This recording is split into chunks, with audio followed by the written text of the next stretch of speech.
अस्सलाम वालेकुम मोअज़्ज़िज़ तलबा व तालिबात। मेरा नाम सैयद कमर अब्बास है।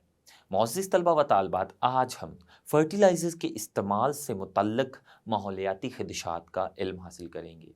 ये जानेंगे कि फर्टिलाइज़र्स को अगर बहुत बड़ी मिक़दार में मिट्टी में डाल दिया जाए, मिट्टी की ज़रूरत से ज़्यादा फर्टिलाइज़र्स मिट्टी में डाल दें, तो हमारे माहौल को किन-किन ख़दशात व नुकसानात का सामना करना पड़ेगा। ये जानने के लिए चलते हैं ग्लास बोर्ड की जानिब। अस्सलाम वालेकुम मोअज़्ज़िज़ तलबा व तालिबात। तो आज हम पढ़ने वाले हैं फर्टिलाइज़र्स के इस्तेमाल से मुतल्लक़ माहौलियाती ख़दशात।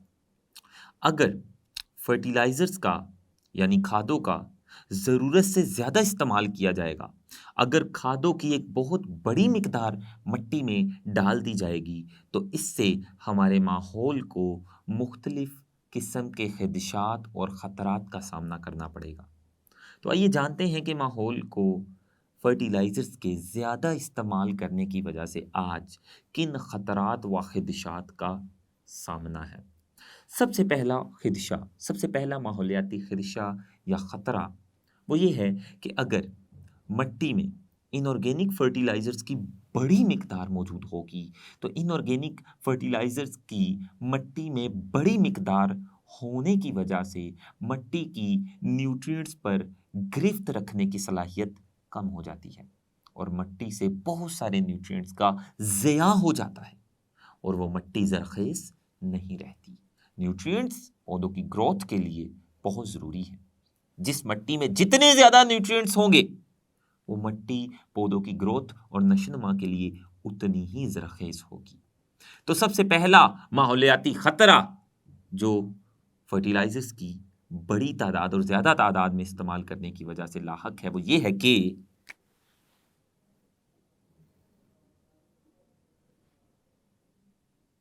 इनऑर्गेनिक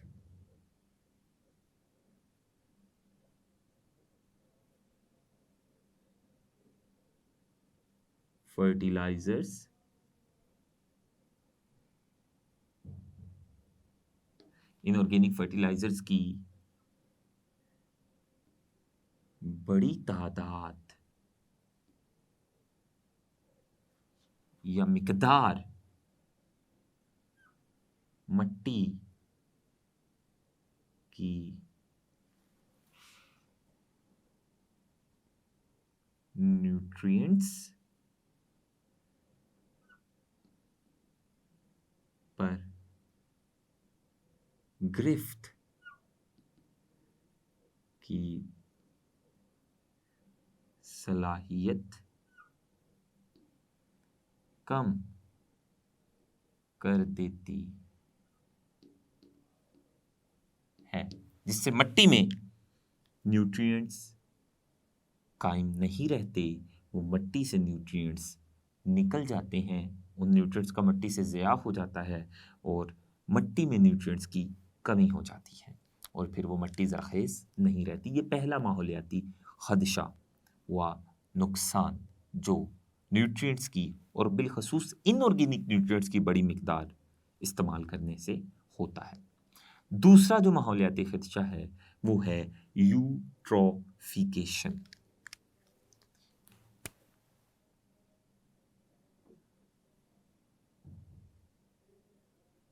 यूट्रोफिकेशन ये दूसरा माहौलियाती ख़तरा लाहक है हमें, ख़दशा लाहक है हमें। यूट्रोफिकेशन क्या है? यूट्रोफिकेशन का मतलब है आबी इकोसिस्टम, यानी ऐसा इकोसिस्टम जहाँ पानी होता है, जैसा कि दरिया, नहरें, समुंदर। आबी इकोसिस्टम में केमिकल न्यूट्रिएंट्स का बहुत ज़्यादा हो जाना यूट्रोफिकेशन कहलाता है। तो यूट्रोफिकेशन क्या है? आबी इकोसिस्टम में केमिकल न्यूट्रिएंट्स का बहुत ज़्यादा हो जाना यूट्रोफिकेशन कहलाता है और ये भी फर्टिलाइज़र्स के ज़्यादा इस्तेमाल करने की वजह से होता है। तो पहले हम यूट्रोफिकेशन की तारीफ़ लिख लेते हैं। यूट्रोफिकेशन क्या है? आबी इको आबी इकोसिस्टम यानी ऐसे इकोसिस्टम, ऐसी जगह जहाँ पानी होता है, जैसा कि दरिया, समुंदर, झीलें, नहरें। आबी इकोसिस्टम में केमिकल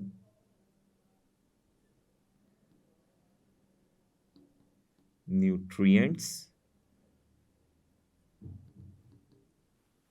का बहुत ज्यादा हो जाना यूट्रोफिकेशन कहलाता है। और यूट्रोफिकेशन, इसकी भी जो सबसे बड़ी वजह है वो न्यूट्रिएंट्स, वो फर्टिलाइजर्स का, इनऑर्गेनिक फर्टिलाइजर्स का ज़्यादा इस्तेमाल है। इसकी भी वजह फर्टिलाइजर्स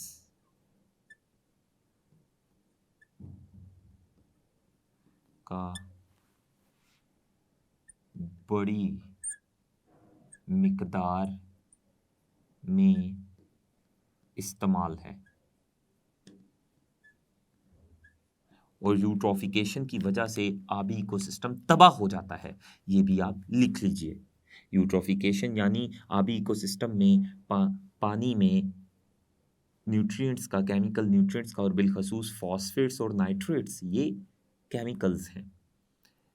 इन फॉस्फेट्स और नाइट्रेट्स का आबी इकोसिस्टम में बहुत ज़्यादा हो जाना, इन केमिकल्स का, ये यूट्रोफिकेशन कहलाता है। और इन केमिकल्स का आबी इकोसिस्टम में ज़्यादा होने की सबसे बड़ी वजह जो फर्टिलाइजर्स का ज़्यादा इस्तेमाल है। तो यूट्रोफिकेशन की वजह से आबी इकोसिस्टम तबाह हो जाता है। यूट्रोफिकेशन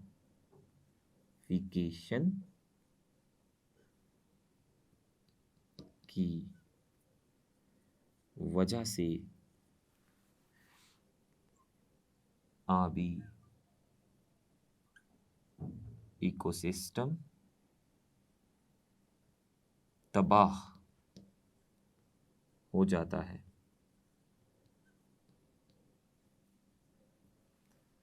तो आबी इकोसिस्टम के तबाह होने की वजह यूट्रोफिकेशन है। और यूट्रोफिकेशन इसलिए होती है क्योंकि जो फर्टिलाइजर्स हैं, इनऑर्गेनिक फर्टिलाइजर्स, वो पानी में हल हो जाते हैं, और पानी में बड़ी जल्दी, तेज़ी से हल होते हैं।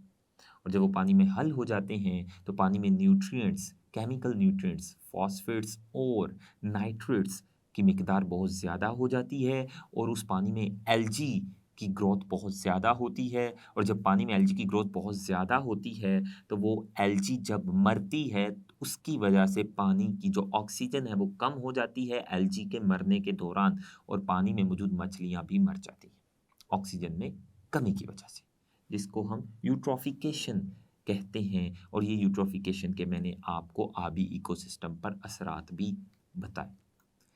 ये था दूसरा खतरा माहौल को जो लाहक है फर्टिलाइजर्स के ज़्यादा इस्तेमाल होने की वजह से।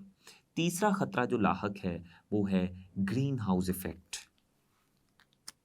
तीसरा खतरा जो माहौल को लाहक है फर्टिलाइजर्स के ज़्यादा इस्तेमाल की वजह से वो है ग्रीन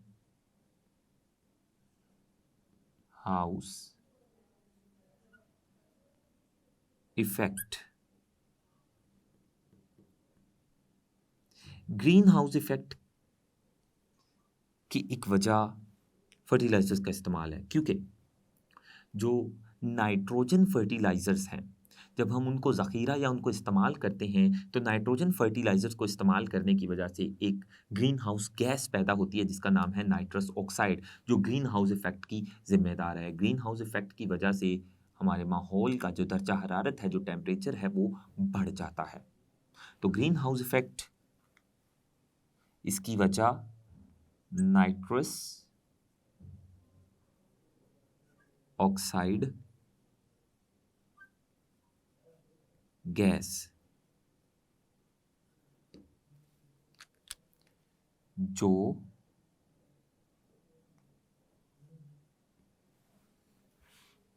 नाइट्रोजन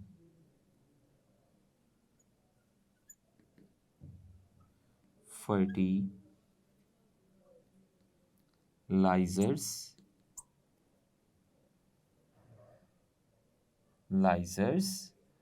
के इस्तेमाल से खारिज होती है। तो अगर हम नाइट्रोजन फर्टिलाइजर्स यानी ऐसे फर्टिलाइजर्स जिनका सबसे अहम एलिमेंट नाइट्रोजन है और ये भी आमतौर पर इनऑर्गेनिक फर्टिलाइजर होते हैं, तो अगर हम नाइट्रोजन फर्टिलाइजर को इस्तेमाल करेंगे या ज़ख़ीरा करेंगे तो इनसे एक गैस खारिज होती है जिसे नाइट्रस ऑक्साइड गैस कहते हैं। ये गैस हवा में जाकर ग्रीन हाउस इफेक्ट का बाइस बनती है जिससे हमारे माहौल का दर्जा हरारत ज़्यादा हो जाता है। तो ये एक वजह है ग्रीन हाउस इफेक्ट की, नाइट्रोजन फर्टिलाइजर्स का ज़्यादा इस्तेमाल। एक और हमारा माहौलियाती खदशा और हमारे माहौल का एक बड़ा मसला वो है पेस्ट का ज़्यादा हो जाना, वबाई हशरात या पेस्ट्स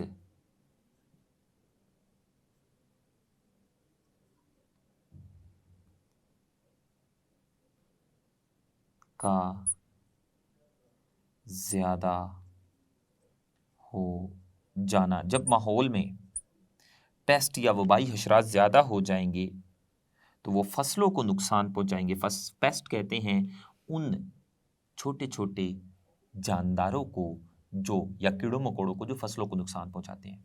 अगर हम फर्टिलाइजर्स का खादों का ज़्यादा इस्तेमाल करेंगे तो जिस जगह पर हम खादों का ज़्यादा इस्तेमाल कर रहे हैं उस जगह पर पेस्ट या वबाई हशरात की जो रिप्रोडक्शन है उसमें इजाफा हो जाएगा। वो बड़ी तेज़ी से अपनी औलाद को बढ़ाएंगे, अपनी औलाद पैदा करेंगे। इस तरह से पेस्ट या फिर वबाई हशरात की तादाद में इजाफा हो जाएगा जो फसलों को नुकसान पहुंचाएंगे। तो वबाई हशरात या पेस्ट का ज़्यादा हो जाना ये भी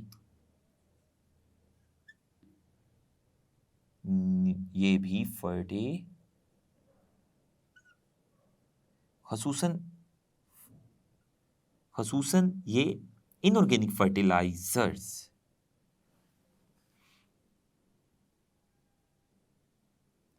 के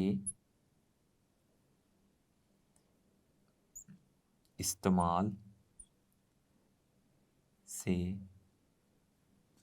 होता है, ज़्यादा इस्तेमाल से होता है। ये भी फर्टिलाइजर्स के ज़्यादा इस्तेमाल से, अगर आप इनऑर्गेनिक फर्टिलाइजर्स को ज़्यादा इस्तेमाल करेंगे तो उस जगह जहाँ पर आप इनऑर्गेनिक फर्टिलाइजर्स को बहुत बड़ी मिकदार में इस्तेमाल कर रहे हैं वहाँ पर वबाई हशरात या पेस्ट इनकी रिप्रोडक्शन में बड़ी तेज़ी से इजाफा होगा और इनकी तादाद बड़ी तेज़ी से बढ़ेगी और इस तरह ये फसलों को नुकसान पहुंचाएंगे जिससे हमारे माहौल का नुकसान होगा।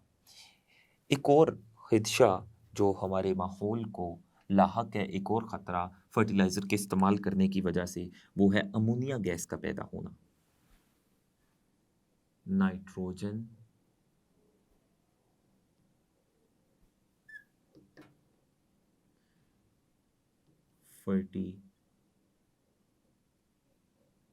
फर्टिलाइजर्स के इस्तेमाल से मिट्टी में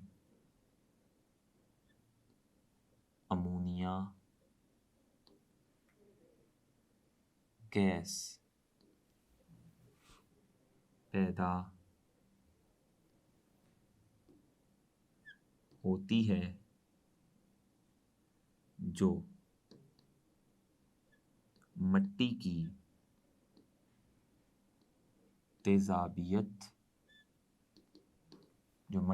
तेजाबियत को ज़्यादा कर देती है। अगर मिट्टी की तेजाबियत ज़्यादा हो जाएगी तो उस मिट्टी में पौधे नहीं नशोनुमा करेंगे, पौधे उस मिट्टी में ठीक से नशोनुमा नहीं करेंगे, ठीक से ग्रोथ नहीं करेंगे जिस मिट्टी की तेजाबियत ज़्यादा होगी। या फिर अगर उस मिट्टी में बीज डालेंगे तो वो मिट्टी में मौजूद बीज ठीक से उगेंगे नहीं।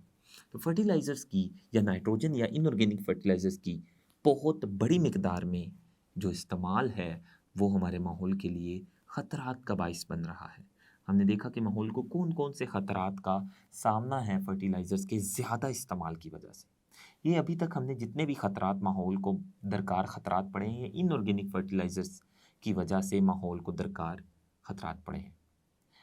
इसलिए अगर इनऑर्गेनिक फर्टिलाइजर्स को आप इस्तेमाल करना चाहते हैं तो इनऑर्गेनिक फर्टिलाइजर को इस्तेमाल करने से पहले आप मिट्टी में मौजूद न्यूट्रिएंट्स और फसल की न्यूट्रिएंट्स की ज़रूरत को लाजमी मालूम कर लें।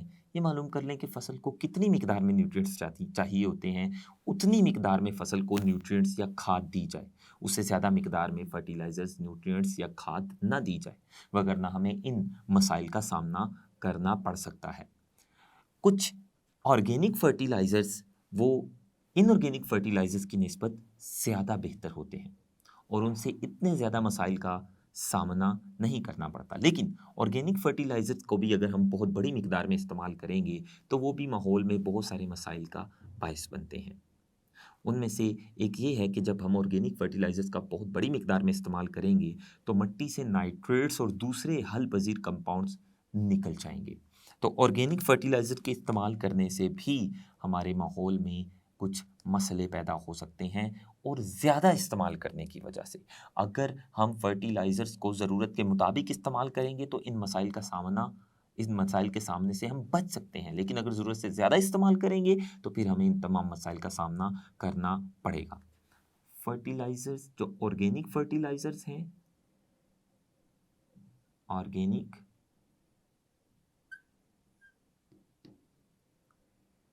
फर्टिलाइज़र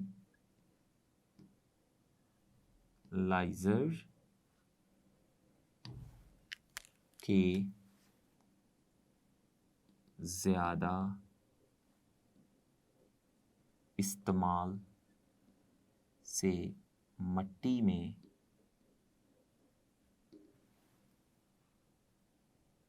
मौजूद नाइट्रेट्स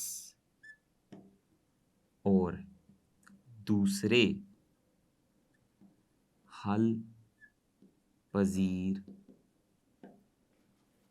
कंपाउंड्स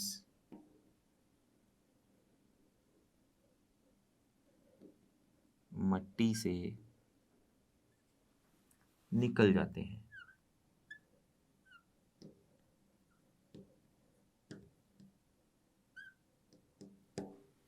तो ये फर्टिलाइज़र्स के इस्तेमाल से माहौल में पैदा होने वाले मुख्तलिफ मसाइल के बारे में हमने जाना और ऑर्गेनिक फर्टिलाइज़र के बारे में भी जाना कि अगर हम उनको मिट्टी में बड़ी मिकदार में डाल देंगे, मिट्टी की ज़रूरत से ज़्यादा फर्टिलाइज़र ऑर्गेनिक फर्टिलाइज़र हम मिट्टी में डाल देंगे तो इससे मिट्टी में मौजूद जो नाइट्रेट्स और दूसरे हलपजीर कंपाउंड्स हैं जो पौधों की ग्रोथ के लिए बहुत ज़रूरी हैं वो मिट्टी से निकल जाएंगे और पौधे फिर ठीक से नशोनुमा नहीं करेंगे। तो मुअज़्ज़िज़ तलबा व तालिबात, आज हमने उन तमाम मसाइल के बारे में जाना जो मसाइल फर्टिलाइज़र्स की बड़ी मिकदार इस्तेमाल करने की वजह से पैदा होते हैं। हमने इनऑर्गेनिक और नाइट्रोजन फर्टिलाइज़र्स की बड़ी मिकदारें मिट्टी में डालने की वजह से पैदा होने वाले मसाइल को एक-एक करके जाना और फिर हमने ऑर्गेनिक फर्टिलाइज़र्स की भी अगर बड़ी मिकदार मिट्टी में डाल देंगे तो उससे पैदा होने वाले मसाइल के बारे में भी पढ़ा। आज के लिए इतना ही। अल्लाह हाफ़िज़।